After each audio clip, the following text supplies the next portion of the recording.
साजिद भाई को बच्चों का बहुत शौक था। अभी उनकी शादी भी ना हुई थी कि वो बड़ी बाजी के बच्चों के साथ प्यार करते और हमेशा कहते कि अल्लाह मुझे बेटों से नवाजे, कि मुझे बेटे बहुत पसंद हैं। ये बाप का बाजू और फख्र होते हैं। भाई का बेटों के लिए प्यार देखकर अम्मी उनसे अक्सर कहती कि मैं जल्दी तुम्हारी शादी कर दूंगी, और फिर ऐसा ही हुआ। अम्मा ने एक महीने में भैया के लिए एक खूबसूरत और शरीफ घराने की लड़की ढूंढी। हमारी भाभी के घर आने से ही रौनक लग गई थी, लेकिन भैया को तो जैसे भाभी से ज्यादा अपनी औलाद में दिलचस्पी थी। अभी शादी को एक हफ्ता ही नहीं हुआ था कि वो बच्चों की बातें करने लगे। हम उनका बच्चों के लिए ये शौक देखकर हंसते और उनका मजाक उड़ाते, लेकिन शायद कुदरत को कुछ और ही मंजूर था। एक दिन भैया घर आए तो कुछ परेशान से लग रहे थे। उन्होंने मुझसे भी बातचीत नहीं की, हालांकि हमेशा मेरे लिए कुछ न कुछ लाते रहते थे। सलाम के बिना ही वो अंदर कमरे में चले गए। उन्हें बात करते थोड़ी देर ही गुजरी थी कि भाभी की भी उनसे ऊंची आवाजें आने लगी। मैं ये सुनकर परेशान हो गई। मैंने अम्मी को बताया, लेकिन मेरी या अम्मी की हिम्मत नहीं हुई कि हम उनसे जाकर पूछते कि क्या हुआ है। ये शायद उनकी पहली लड़ाई थी, जिसके बाद घर में पहले जैसी बात ना रही। हमारे घर की फिजा में तनाव सा आ गया था। भैया और भाभी आपस में ज्यादा बातचीत नहीं करते थे। अम्मी इस सूरत हाल को लेकर बहुत परेशान थी। अम्मी ने भाभी से पूछा भी कि क्या बात है, तुम दोनों पहले की तरह हंसते बोलते नहीं। तो भाभी ने ये कहकर टाल दिया कि उन्हें कारोबार में नुकसान हुआ है, बस उसी की परेशानी है। लेकिन मैं और अम्मा तो दोनों ही इस बात का अंदाजा लगा चुके थे कि बात कारोबार से कहीं बढ़कर है। भैया और भाभी को जरूर कोई ऐसी परेशानी थी जिसे वो हमें बताना नहीं चाह रहे थे। और फिर भैया ने तो जैसे मामूल ही बना लिया था। वो घर आते तो सीधा भाभी के कमरे में चले जाते, हमसे सलाम दुआ भी ना करते, और थोड़ी देर के बाद भाभी कमरे से बाहर आ जाती। हमें उनकी ये कैफियत समझ आ रही थी। ऐसा नहीं था कि भैया सिर्फ हमसे दूर हो गए थे, वो भाभी से भी बातचीत नहीं करते थे। उस रात मुझसे रहा नहीं गया। मैं भाभी के पास गई और उनसे पूछा तो वो फूट फूट कर रोने लगी। क्या हुआ है भाभी, आप तो हर वक्त हंसती मुस्कुराती रहती थी। मैंने उन्हें सहारा दिया। तब रोते हुए टूटे फूटे अल्फाज में उन्होंने बताया कि वो कभी मां नहीं बन सकती। उन्हें औलाद की खुशखबरी कभी नहीं मिलेगी, क्योंकि साजिद भैया ने उनका टेस्ट करवाया है, जिसके मुताबिक उनमें कुदरती तौर पर बचपन से मां बनने की सलाहियत मौजूद नहीं है। तभी साजिद उन पर गुस्सा कर रहे थे, हालांकि इस सब में उनका कोई कसूर नहीं है, ये तो अल्लाह की देन है। भाभी की बात सुनकर मुझे बहुत दुख हुआ। भैया से ये उम्मीद नहीं थी कि वो इतने जल्दबाज निकलेंगे कि पहले ही हफ्ते भाभी का टेस्ट करवाकर उन पर ये इल्जाम लगा देंगे। औलाद तो अल्लाह की देन है, इतनी भी क्या जल्दी कि हमारी इतनी मासूम भाभी को परेशान कर दिया। मैंने ये बात अम्मा को बताई तो वो भी हैरान रह गई। बोली कि मुझे साजिद से इतनी जल्दबाजी की तवक्का नहीं थी, अभी तो एक उम्र पड़ी है। लेकिन भैया ने अम्मा की कोई बात नहीं सुनी, बल्कि उन्होंने हम सबसे बातचीत करना बंद कर दिया। अम्मा भी समझा समझा कर थक गईं, मगर भैया ने किसी बात का कोई जवाब नहीं दिया। अगले दिन मैंने देखा तो भाभी अपने कमरे में बैठी सामान पैक कर रही थी। उनको ऐसा करता देखकर मेरा दिल बुझने लगा। यकीनन भाई ने ही कोई ऐसी बात कही होगी जिससे परेशान होकर वो अपना सामान बांध रही थी। साफ मतलब था कि वो अपने मेके जा रही हैं। अम्मी ने भाभी को बहुत रोकने की कोशिश की, मगर वो अम्मी के पांव पड़ गईं। बोली कि मुझे जाना ही होगा, वरना ऐसे शायद मैं जिंदगी भर खुद से नजरें ना मिला सकूं। भाभी घर से निकली तो मैं भी उनके पीछे जाने लगी, लेकिन अम्मी ने मुझे रोक दिया और बोली, साजिद घर आएगा तो मैं उससे कहूंगी कि जाकर सायरा को वापस ले आए। तकरीबन 8 घंटे गुजर चुके थे, ना ही भैया घर आए और ना ही भाभी। वो मेके नाराज होकर नहीं गई, मगर साजिद भैया को घर आने में देर हो गई। हमने भाभी को भी फोन किया, लेकिन उनका नंबर बन जा रहा था। तकरीबन 8 घंटे गुजर चुके थे, ना ही भैया घर आए और ना ही भाभी। हमने उनके मेके फोन करके पूछा, पता चला कि वो मेके भी नहीं पहुंची। अब हमें फिक्र होने लगी थी। मैंने भैया को फोन करके सारी सूरत हाल से आगाह किया। उन्होंने बेजारी से जवाब दिया कि वो भाभी के बारे में किसी किस्म की दिलचस्पी नहीं रखते, क्योंकि अब वो औलाद पैदा करने के काबिल नहीं है। मैं भैया की संग दिली और सफाकी देखकर हैरान रह गई, मगर क्या कर सकती थी।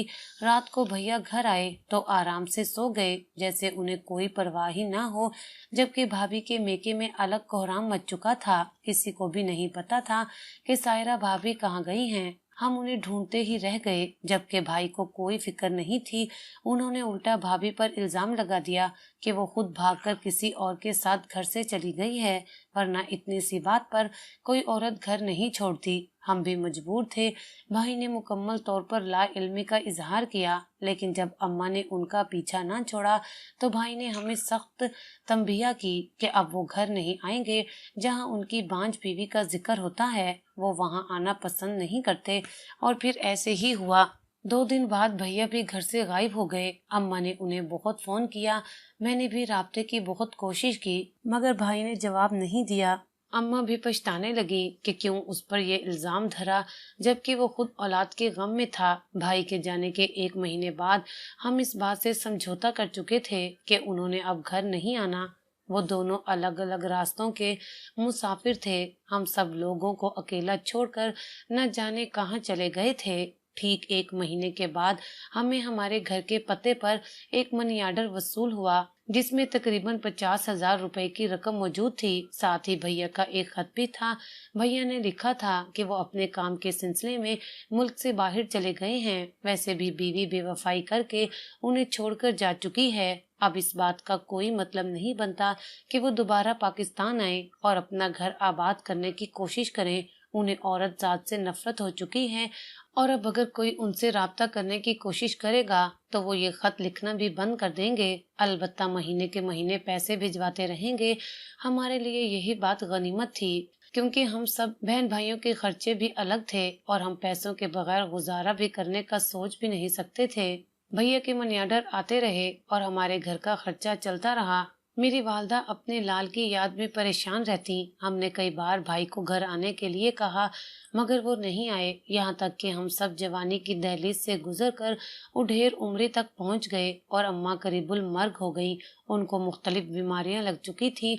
बेटे की जवानी, उसकी शादी और उसकी औलाद की खुशियां देखे बगैर ही वो बूढ़ी हो गई। हम दोनों बहनों की शादियां हो चुकी थी, जबकि मेरे छोटे भाई अभी कारोबार और कुछ नौकरियों के सिलसिले में सेटल हो चुके थे। अब हमें भाई के पैसों की जरूरत नहीं थी। बिलाखिर एक दिन अम्मा बिस्तरे मर्ग पर पहुंची तो मैंने जज्बाती होकर भैया को एक ऐसा खत लिख डाला जिसने उनके सोए हुए जमीर को जगा डाला। मैंने लिखा कि अब अगर तुम नहीं आए तो शायद माँ का कफन भी देखना नसीब ना हो। इससे पहले कि तुम्हारी जन्नत तुमसे रूठ जाए, तुम्हें घर वापस आना होगा। जब उन्होंने ये खत पढ़ा तो रहा नहीं गया। कह दिया कि मैं 1 महीने के अंदर पाकिस्तान आ रहा हूँ।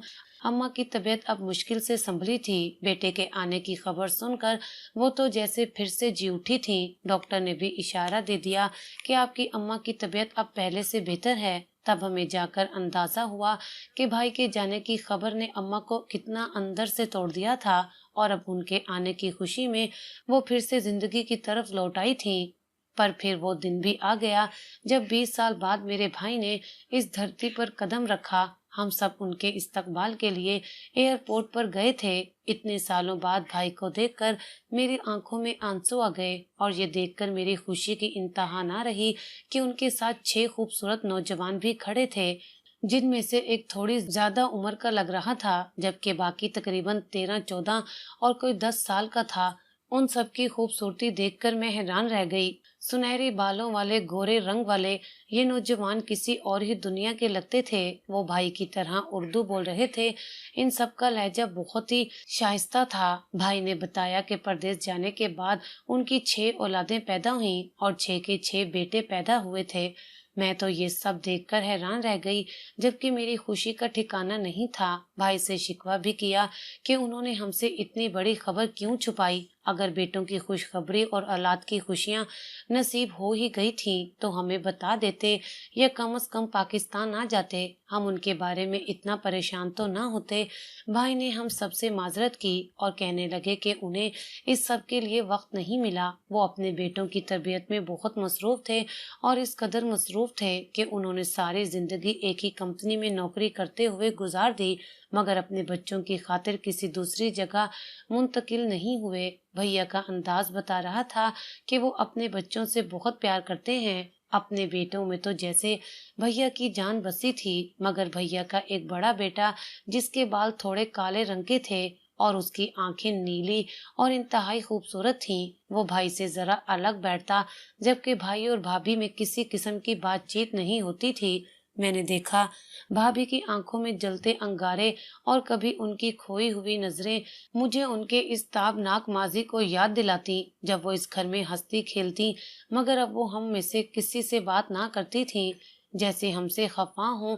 वो जब से आए थे मैंने उन्हें आपस में बात करते नहीं देखा था। बहरहाल भाई अम्मा से मिले तो उनका कलेजा ठंडा हो गया। बेटे को उन्होंने खूब प्यार किया और पुराने दिनों की यादें ताज़ा करने लगी। भाई ने माँ से मिलकर उन्हें बताया कि वो अपनी जिंदगी में बहुत मसरूफ हो गए थे, इस वजह से राब्ता नहीं कर सके, लेकिन अब वो हमेशा के लिए पाकिस्तान आ गए हैं। भाई को अपने सामने देखकर अम्मा बहुत खुश हुई थीं। अब उन्होंने हमारे घर हमारे साथ रहना शुरू कर दिया। वो ही पुराना घर जो तकरीबन वीरान हो गया था। हम बहनें तो ब्याह कर ससुराल चली गई थी। दो भाइयों की शादियां अभी तक नहीं हुई थीं। घर में कोई औरत ना हो तो घर वैसे ही वीरान लगता है। अब भाभी आ गई थी तो घर में पहले जैसी रौनक बहाल होने लगी थी, लेकिन भाभी का रवैया बहुत मुख्तलिफ था। जबकि हमारे पूरे गांव में भाई के बेटों की तारीफ की जा रही थी। कोई कहता साजिद के बेटे वाकई बहुत खूबसूरत हैं।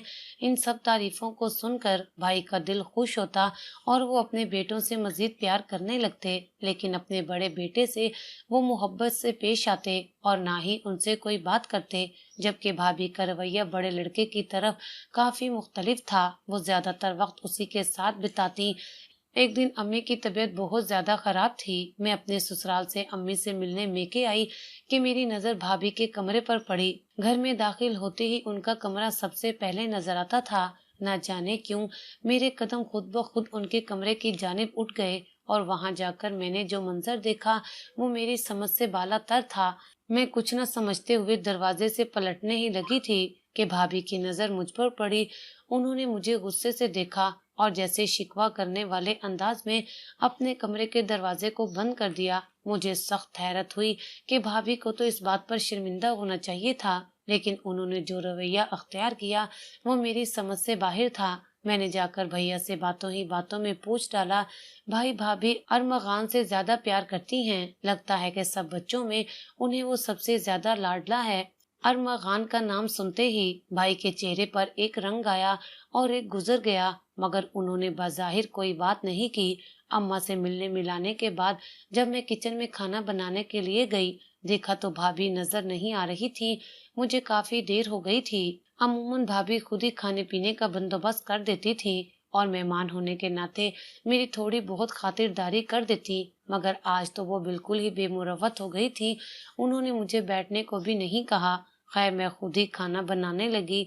फिर मैं उन्हें खाने पर बुलाने के लिए उनके कमरे में गई, मगर ये देखकर मेरी हैरत की इंतहा ना रही कि भाभी अपने कमरे में मौजूद नहीं थी। उनके बाकी बच्चों को बुलाने गई तो सारे लड़के आकर खाने की मेज पर बैठ गए। हैरत की बात यह थी कि भाभी के घर से जाने पर उन्हें कोई एतराज नहीं था। उन्होंने अपनी माँ का पूछा तक नहीं। मुझे सख्त हैरत हुई। आखिर भैया और भाभी के दरमियान ऐसी क्या चपकलिश हो गई थी कि उन्होंने एक दूसरे से बात करना भी खत्म कर दिया था। लेकिन ये सब महज मेरा वहम ही नहीं था।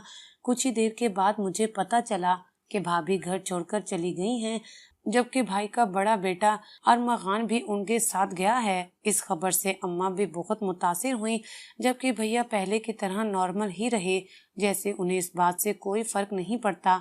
लेकिन भाभी के घर से जाने के बाद घर में काम काज का मसला पैदा हो गया। हमारे घर काम वाली अभी अच्छी नहीं थी जो सारे घर का इंतजाम संभाल सकती। वैसे भी एक साथ साथ 8 लोगों का इजाफा हो जाना घर में एक मुश्किल सूरत हाल पैदा कर रहा था, जबकि 6 लड़कों का काम करना किसी एक मुलाजमा के बस की बात भी नहीं थी। जब तक हम नई मुलाजमा ढूंढते, अम्मा ने मुझसे दरख्वास्त की कि तुम अपने बच्चों के साथ आकर अपने मेके में ही रहो ताकि हमारी कुछ मदद हो जाए।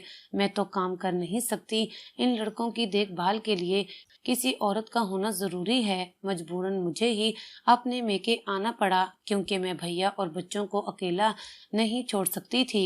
वैसे भी उन्हें आए हुए अभी ज्यादा अरसा नहीं हुआ था। मेके में रहते हुए मुझे 2 दिन ही हुए थे कि अंदाजा हो गया कि घर में किस कदर सफाई की जरूरत है। मैंने सब कमरों से सफाई करना शुरू कर दी। अम्मा के अस्पताल वाले कपड़े भी धोकर एक जगह रखे। अब भैया के कमरे की बारी थी। भैया घर नहीं थे। मैंने सोचा उनकी गैर मौजूदगी में ही उनके कमरे की सफाई कर दूं ताकि आकर उन्हें उलझन ना हो। सफाई करते हुए भाई की अलमारी में मेरी नजर कुछ फाइल्स पर पड़ी थी, जिन्हें मैं उठाकर पढ़ने लगी तो मेरे कदमों तले से जमीन ही निकल गई। मुझे लगा जैसे मैं कोई डरावना ख्वाब देख रही हूँ। अपने भाई की यह हकीकत जानकर मुझे अपनी आंखों पर यकीन नहीं आ रहा था, मगर ये सच था कि मेरे भाई में बाप बनने की सलाहियत मौजूद नहीं थी और ये बात उनकी रिपोर्ट में वाज़ेह लिखी थी। पासपोर्ट के अलावा कुछ दीगर कागजात भी थे जिन्हें मैं पढ़े बगैर नहीं रह सकी और उन्हीं कागजात ने मुझ पर सारी हकीकत वाज़ेह कर दी थी। मगर मैं भैया की जुबानी सच जानना चाहती थी। भाई घर आए तो मैंने वो कागजात उनके हाथ में थमा कर उन्हें वाज़ेह इशारा दे दिया कि मैं उनकी हकीकत से वाकिफ हो चुकी हूँ, लिहाजा इससे पहले कि कोई और बात हो वो मुझे सारी हकीकत खुद ही बता दे। मेरे हाथ में वो कागजात देखकर भाई बहुत गुस्सा हुए। कहने लगे, मैं इस घर में इसलिए नहीं आया था कि अपनी जिंदगी में गैर जरूरी मदाखलत बर्दाश्त करूं। तुमने हिम्मत भी कैसे की कि मेरे कागजात को हाथ लगाकर मुझसे तफ्तीशें कर रही हो। लेकिन मैं नहीं मानी। मैंने भैया से साफ कह दिया कि अगर उन्होंने मुझे सच नहीं बताया तो मैं अम्मा को भी सच में शामिल कर लूंगी।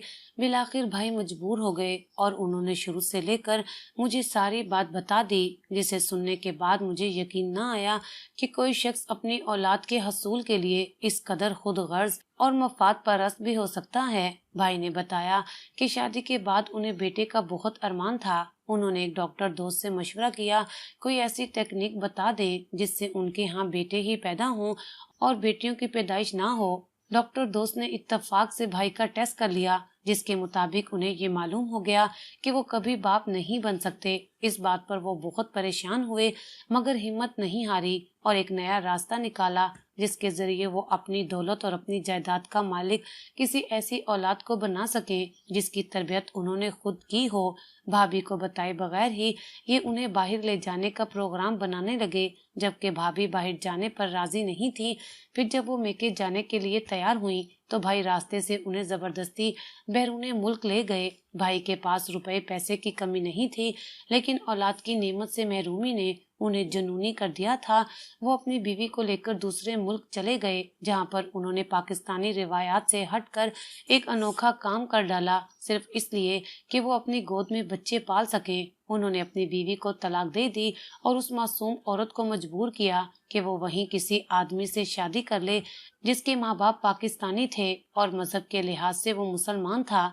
भाभी अपने शोहर का मुंह देखती रह गई, जिन्होंने अपने शोहर के लिए खुद पर बांझ होने का इल्जाम सह लिया था और अब वो उन्हीं की शादी किसी और शख्स से करवाने पर तुला था। ऐसे में उन दोनों के बीच कोई रिश्ता तो नहीं रह जाता था, मगर भाई के मजबूर करने पर भाभी को बिलाखिर ये बात भी मानना पड़ी। लेकिन भाभी एक गैरतमंद पाकिस्तानी खातून थी। उन्होंने अपने बच्चे पैदा होने के बाद अपने शोहर का साथ नहीं छोड़ा और अपने पहले शोहर को साफ कह दिया कि तुम्हारे हाथों में खिलौना नहीं बनूंगी। भाई ने बहुत मिन्नत की किसी तरह उनको दूसरे शोहर से तलाक करवा कर फिर से दोबारा शादी कर ले, लेकिन भाभी ने इस अमल की इजाजत नहीं दी। जिस शख्स से भाभी की शादी हुई थी वो मुआशी तौर पर बहुत कमजोर था और ये सब भाई ने जानबूझकर किया था ताकि वो उसकी औलाद को अपनी औलाद कह सके और जिंदगी भर अपने इन तजुर्बात की तकमील कर सके जो उन्होंने अपनी औलाद के हवाले से सोचे थे। जबकि भाभी के शोहर मकबूल को सिर्फ और सिर्फ दौलत और पैसे से लगाव था। जब उसे ये पता चला कि उनकी बीवी का पहला शोहर सारी जिम्मेदारी और औलाद का खर्चा उठाने को तैयार है तो वो बआसानी अपने हकूक से दस्तबरदार हो गया। बल्कि वो तो शायद भाभी को तलाक भी दे देता, लेकिन भाभी ने अपनी जिंदगी खत्म करने की धमकी दे डाली। यूं भैया ने भी तलाक की जिद करना छोड़ दिया, लेकिन जो बच्चे उनके यहाँ पैदा हुए उन्हें अपना नाम दिया और सबके सामने यही जाहिर किया गया जैसे वो उनके ज्यादा सके हों। बच्चे तो उसी के साथ लगाव करते हैं जो उनके साथ अच्छा रवैया अख्तियार करे, और ये सब मेरे भाई बहुत पहले से ही सीख चुके थे। भाभी इन सब हालात में न जीती न मरती, वो किसी जिंदा लाश की मानिंद रह रही थी। خود سے چھوٹے لڑکے کے ساتھ زندگی گزارنا نہ ان کے لیے کسی عذاب سے کم نہیں تھا، لیکن میاں بیوی میں رفتہ رفتہ محبت پیدا ہونے لگتی ہے، اور یہی لمحہ جب بھابھی اور ارمغان کے رشتے میں آیا تو وہ ہم سب سے الگ ہو گئی۔ میں سوچتی ہوں کہ انہوں نے صحیح کیا۔ کوئی باوقار عورت یہ سب برداشت نہیں کر سکتی کہ وہ اپنے پہلے شوہر کو اپنے بچوں سے پیار کرتا دیکھے اور اپنا وقار بھی برقرار رکھ سکے۔ میں سمجھتی ہوں کہ بھابھی نے بجا قربانی دی کہ ایک شخص کے جنون کو تسکین دے کر اپنی زندگی سنوار لی۔ میں خدا سے دعا کرتی ہوں کہ وہ جہاں بھی رہیں ہمیشہ خوش رہیں۔